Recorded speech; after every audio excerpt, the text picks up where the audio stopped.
যুদ্ধে বিশ্ব এখন টালমাটাল এক অবস্থায়। একদিকে রাশিয়া এবং ইউক্রেনের মধ্যে যুদ্ধ চলছে, অন্যদিকে মধ্যপ্রাচ্যে ইরান এবং ইসরায়েল মুখোমুখি। মধ্যপ্রাচ্যে একটি বড় ধরনের সংঘাত আপাতত এড়ানো গেলেও তলে তলে কিন্তু দুই পক্ষ নানাভাবেই একে অপরকে ঘায়েলের যে তৎপরতা, সেই তৎপরতা আরও বাড়াবে। সেই সঙ্গে অস্ত্রের যে জায়গাটি, সেই অস্ত্র সরঞ্জামের জায়গাটিও তারা এখন আগের থেকে আরও বেশি মনোযোগ দেবে এবং আরো শক্তিশালী হওয়ার চেষ্টা করবে। ইরান তাদের শক্তির জানান দিয়েছে, ইসরায়েলও জানিয়ে দিয়েছে যে কোনো ধরনের যদি তাদেরকে আঘাত করা হয় তাহলে কিন্তু তারা সেটার কড়া জবাব দেবে, এবং দুই পক্ষই একটা রণ প্রস্তুতির মধ্যে আছে।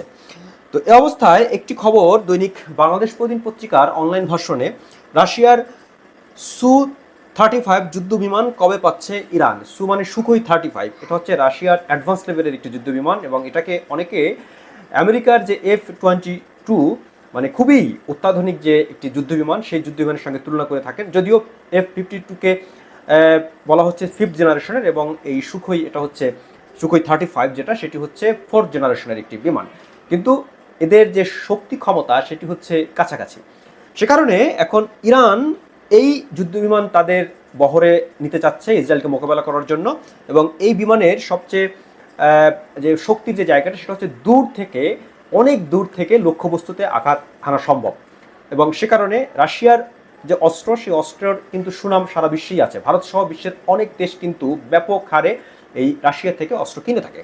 তো ইরান এখন এই রাশিয়ার সঙ্গে সম্পর্ক উন্নত করেছে, এবং তারা একে অপরের মধ্যে কিন্তু অস্ত্র লেনদেন করছে। বিশেষ করে ইরান যখন রাশিয়ার সঙ্গে যখন ইউক্রেনের যুদ্ধ শুরু হয়, তখন ইরান এক পর্যায়ে তাদেরকে ড্রোন দিয়েছিল, এবং সেই ড্রোন কিন্তু রাশিয়া ইউক্রেনের যে যুদ্ধের ময়দান, সেই যুদ্ধের ময়দানে একটা বড় প্রভাব বিস্তার করছে। তো এখন এই রাশিয়ার যে Su-35 বা সুখোই 35 এই বিমান যদি ইরানের বহরে যুক্ত হয়, খুব স্বাভাবিকভাবে ইরানের যে সামরিক শক্তি সেটা অনেক অনেক গুণ বেড়ে যাবে। কারণ সেক্ষেত্রে ইসরায়েলের কাছেও এই কাছাকাছি ধরনের যুদ্ধ বিমান রয়েছে। ইসরায়েলকে কিন্তু আরও চ্যালেঞ্জের মধ্যে পড়তে হবে ইরানের পক্ষ থেকে। তো এখন এই খবরটি এ কারণে তাৎপর্যপূর্ণ একটি খবর যে এটিকে ভয়ঙ্কর।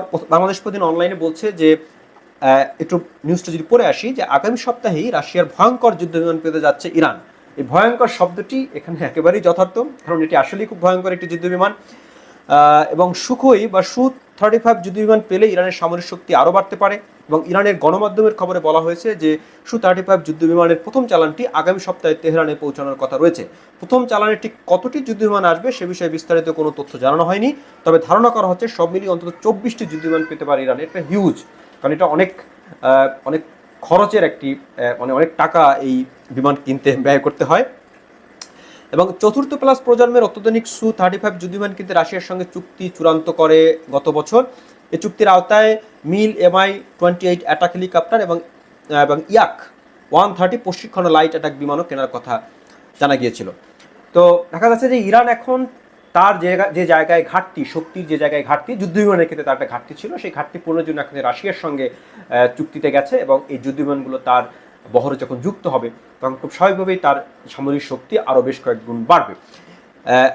একই সঙ্গে আরেকটি জিনিস বলতে চাই যে ইরানের তিনটি যদি সামরিক যে শক্তির যে জায়গাটি আমরা বলি, তাহলে সেই তিনটি হচ্ছে, একটি হচ্ছে ড্রোন তার অবশ্যই, এবং সেই ড্রোনের ক্ষেত্রে সেই ড্রোনগুলো যে অনেক সক্ষম তার প্রমাণ ইতিমধ্যে পাওয়া গেছে। রাশিয়ার যুদ্ধে সিরিয়ায়ও এই ড্রোন ব্যবহার করা হয়ে থাকে, এরকম কথা রয়েছে।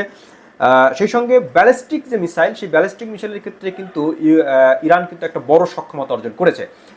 এবং আপনারা হয়তো অনেকে খবরে জেনে থাকবেন যে ইরান যে ইসরায়েলে হামলা করেছিল ড্রোন এবং এই মিসাইল নিয়ে হামলা করেছিল। মিসাইলের মধ্যে তারা ক্রুজ মিসাইল ছুড়েছিল এবং ব্যালিস্টিক মিসাইল ছুড়েছিল। ক্রুজ মিসাইল অনেকটা প্রথাগত ধরনের, এবং এগুলোকে ইসরায়েল খুব সহজেই কিন্তু ইন্টারসেপ্ট করতে পেরেছে, এবং ড্রোনও তারা ঠেকিয়ে দিতে পেরেছে। কিন্তু ব্যালিস্টিক মিসাইল যে কয়েকটা ছুড়েছিল তার কিন্তু বেশিরভাগই কিন্তু ইসরায়েলে আঘাত এনেছে। মানে এই মিসাইলে কিন্তু ইরান তার সক্ষমতা অর্জন করেছে, এবং নিজেই এই মিসাইল সে তৈরি করতে সক্ষম।